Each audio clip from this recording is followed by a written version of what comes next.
Games Workshop have cooked up their latest Balance Dataslate a touch earlier than planned. Are Space Wolves left howling into the night, or simply baying at the moon with this one though? In this video we'll take a good look at the direct changes to Space Wolves units as a result of this latest update, changes to Codex Space Marines units with consideration for how this might impact on list building. We'll also have a look at some example tournament lists prior and after the changes, as well as how Space Wolves stacked up against their competitors elsewhere in the meta. Welcome to my mini Grimdark.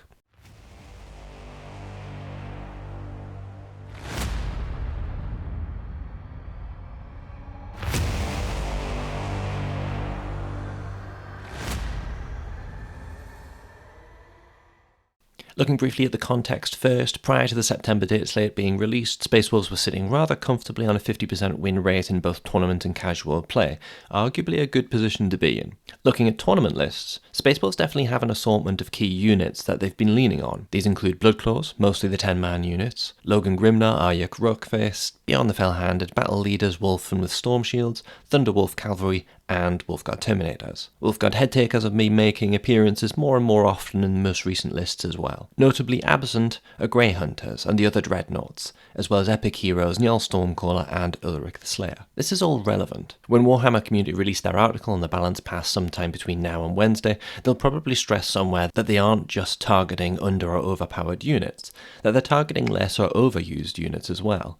Attempts to bring parity to factions with points adjustments should, in theory, promote more diversity of lists in tournaments. If they see a unit being played by everyone, they're likely to nerf it to try and stop it being spammed. If they see a unit never getting played, they'll likely try to buff it to make it more tempting. In fairness to GW, with so many factions, detachments, units and other variables to consider, I actually think they do a decent job in general. That said, I'm not feeling overly enamoured by the first datasheet to impact on Space Wolves since their Codex supplement release, I won't lie. Looking at just the changes to Space Wolves, and as you can see, it's all red. Only nerfs.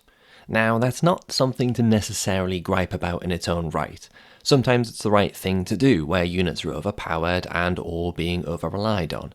That said, I do wonder if there are some things missing here that Games Workshop could have done to make this more palatable. Starting from the top though, Arjac Rockfist has increased by 10 points from 95 points to 105 points.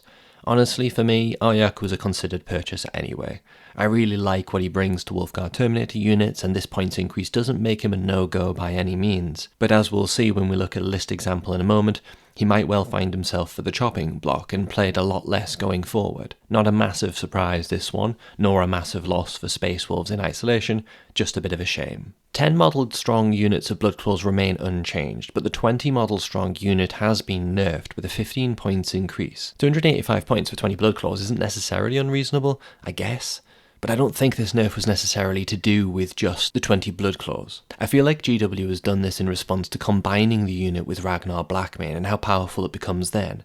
So many bodies are tough to bring down, and with rerolling wounds, Ragnar's own profile, they're very, very spicy.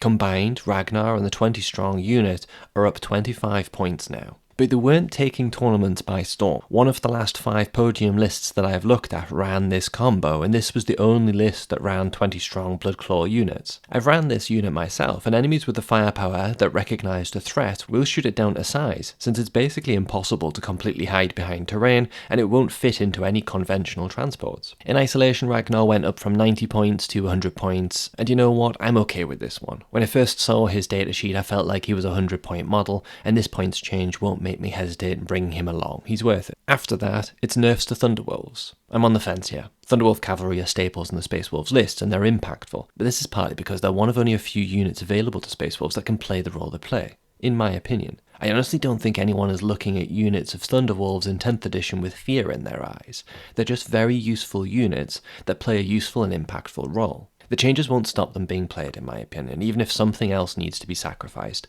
Interestingly, other very similar units in terms of battlefield role, so Swooping Hawks for Eldari and Jump Pack Intercessors for Space Marines, also got nerfed this time around. And here's the units changed from Codex Space Marines, and as you can see, there are a few here that do find their way into Space Wolves lists.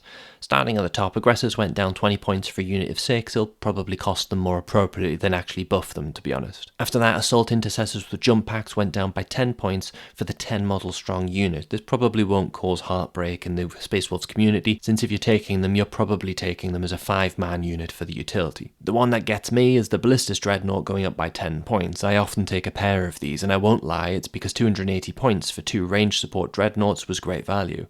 I'm not going to say I won't take them at 150 points, but suddenly the Gladiator variants are looking more interesting, especially the Valiant, as we'll see in a moment. I guess Games Workshop would argue at this point that by changing the Ballistus Dreadnought to 150 points, if I take one and a Gladiator going forward, sacrificing something else on my list to accommodate, they've achieved their goal of unit diversity. Units of 6 Blade Guard went up by 10 points. This is probably fair, it's a strong unit and receives buffs really well, not massively impactful for Space Wolves since they might prefer head takers anyway. After that, it's good news. The Gladiator Valiant, Land Raider Redeemer, and Redemptor Dreadnoughts all went down from between 10 points to 20 points. All of these are already strong units. I'll do some deep dives into some of the key Space Marine units in the future. I'll likely start with some of these units. I transformed my older Space Wolves Land Raider into a World Eaters Land Raider last edition, sadly, but this points change and the need to ferry my Ragnar Blackmane and his 6 strong head takers unit around is making me seriously consider adding one back into my collection for this purpose. I run the Redemptor pretty religiously with my standard as start is when I take them, and it's rarely not impactful. This points change makes it much more interesting consideration for Space Wolves too. And the Gladiator Valiant is a genuinely strong unit for infantry focused firepower. I tend to prefer the Lancer since it brings more of what I otherwise don't have, but 150 points makes this one an interesting prospect. Sadly though, and the big thing for me, no adjustments to Grey Hunters or Jarl Stormcaller, neither of which are finding themselves in competitive lists. It's a real shame, I think. It would be good to see more of the range accessible in competitive play. So here's a successful Space Wolves list so that we can see the impact of these changes. This is Callum German's second place list. Before the Balance Dataslate, it came in on the nose at 2,000 points. Assuming I got my maths correct, this list would now need to shave 85 points from somewhere due to the increases to Arjac, Ragnar, the Bloodclaws, the 2 Ballistus Dreadnoughts, and both units of Thunderwolf Cavalry. It's not my list, and I don't know how Callum plays it. But it's a list very similar to one that I occasionally run, and for this reason and this reason alone, I'd probably drop Arjac and pick an enhancement for the battle leader to make up those 85 points. Arjac is great, and he brings something extra to the Wolfguard Terminators unit, but he wouldn't be crucial to the wider battle strategy in my hands. The Wolfguard Terminators would still start in Deep Strike, with Logan on the board running solo. They'd drop down on turn 1 to solidify things behind the fast-moving Thunderwolves and soak up attention that'll allow Ragnar and the big block of Bloodclaws to get forward and shred things up. It's a real shame to lose him from the list, and in casual play, I'd be running something very different that would allow space for him. I'd likely not include any of the intercessors. In competitive play though, everything in this list has a bigger strategic impact than Arjac, in my opinion. This Balance Dataslate isn't the end of the world. I'm a little unsure of the necessity to nerf 20 strong Bloodclaws or Thunderwolf Cavalry in particular. That said, I think their new points cost is still viable and they'll still be impactful enough to get return on investment.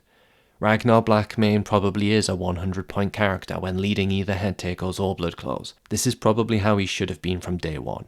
Arjac is more of a shame than a huge loss. He's a great character in lore and I personally like his sculpt. He makes Wolfguard Terminators more interesting to play as well.